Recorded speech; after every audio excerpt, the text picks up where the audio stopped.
In recent years, the digital video monopoly YouTube, which is part of the digital search monopoly Google, has been accused of trying to silence conservative viewpoints. PragerU and other innocuous center-right content providers have found themselves censored on YouTube.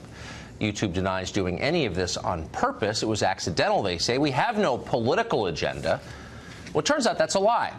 This show has exclusively obtained an internal YouTube memo from April of 2017, last year, that lays out in detail how YouTube censors videos.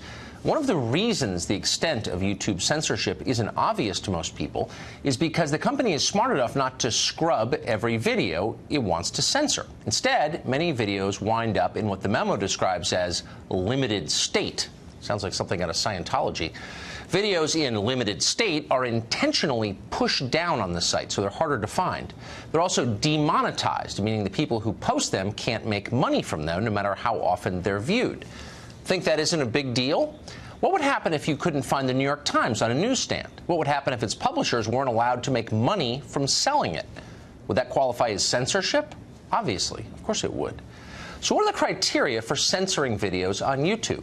Well, according to the memo, quote, controversial religious or supremacist content qualifies. So does, quote, highly controversial inflammatory content.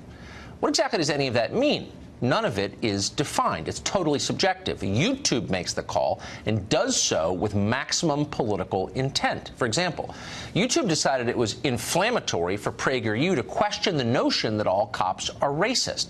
If you don't think they are, you're in trouble, according to YouTube. So PragerU's video was demonetized and effectively declared hate speech. Yet videos that suggest that, I don't know, white people are inherently evil remain on YouTube without any restrictions. That's clearly political. The memo makes it very clear where YouTube censors are coming from. It explains that the company is committed to, quote, the freedom to belong, including the resulting benefits of diversity and inclusion. Okay, sounds good. But what exactly does that mean?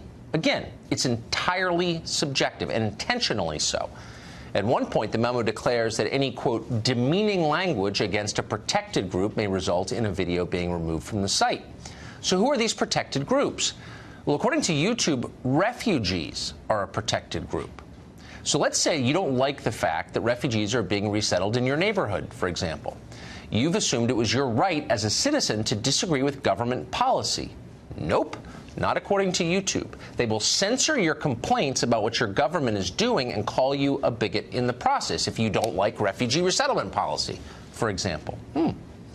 Well, it's not surprising that one of the trusted flaggers YouTube has deputized to censor extremist content is the Southern Poverty Law Center, which is itself, irony of ironies, an extremist group. The SPLC has a long history of inciting hatred and division for political ends. It was the SPLC that slandered the Family Research Council as, quote, a hate group and labeled the Pulse nightclub shooting a right-wing attack, which, as you know, it was not. The SPLC is totally discredited, and anyone who spends 5 minutes reading about it comes to that conclusion. And yet YouTube trusts the Southern Poverty Law Center to censor your videos, and that tells you a lot. We contacted YouTube for a statement on all of this, and we asked whether the company had revised its policies since the memo was written last year. The company barely responded. A flack linked us to a blog post written by a Google lawyer last June in which he vowed that the company would be more aggressive in censoring videos it doesn't like. It's worth noting that almost nobody in power is fighting back against this censorship. Here you have an American company incubated in America by Americans under the protection of American law and courts, which is now working to undermine the most sacred of American rights, which is the freedom of expression. Yet the Congress, which is run, by the way, by Republicans right now, is doing precisely nothing about this. When you ask them, they mumble something unintelligible about free markets and get back to designing another tax cut for companies like YouTube. Meanwhile, the rest of us who live here, the ones who still care about free speech, are left to fend for ourselves. The big digital monopolies demand that we conform to their worldview, and they shut us down when we dissent. They have too much power. They are a threat to this country. It is time to complain while we still can. But YouTube isn't the only politicized part of Google. In an internal memo written by Google, revealed by James Damore's lawsuit, managers are told to avoid rewarding people for following the dominant, quote, white male culture of America. Aspects of that culture, the memo said, included the meritocracy, belief in objectivity, and individual achievement. Ideas that nobody thought were race-specific until now. Harmeet Dillon is representing James Damore in this lawsuit. She joins us tonight. It's hard to believe this is even real. Tell us what the memo says. Yeah, so the memo basically says it's part of a Google program for managers called Inclusive Perf, which is inclusive performance, and they are coached and sometimes forced to evaluate people on managers on the feedback they give to their employees. So this memo is about when you give feedback to your employees, be careful not to give too positive feedback to white people for stuff that is white, according to Google, such as merit-based performance and individual excellence and so forth. And then, you know, when you're giving feedback to people of color, you should be sensitive to the fact that they're more likely to be in favor of group achievement and collective values.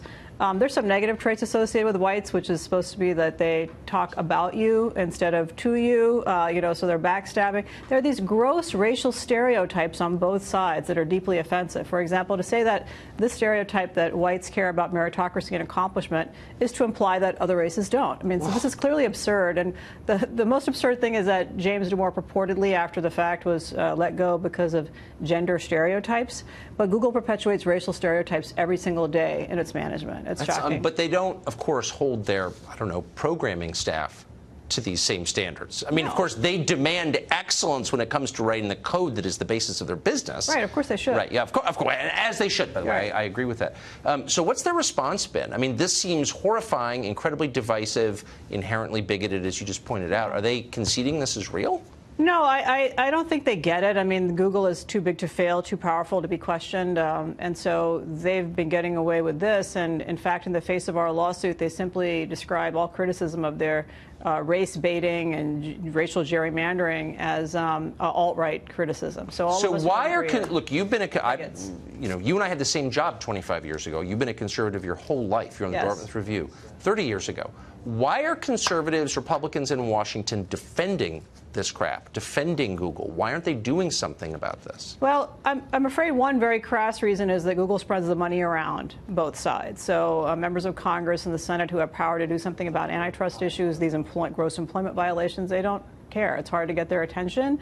And, you know, Google very carefully spreads the money around in the media as well, and in nonprofits as well. I mean, they're really ubiquitous and everywhere. And so as a result, people know which side their bread is buttered. And there are very few principled people who say, you know what, I don't want to take your money, Google.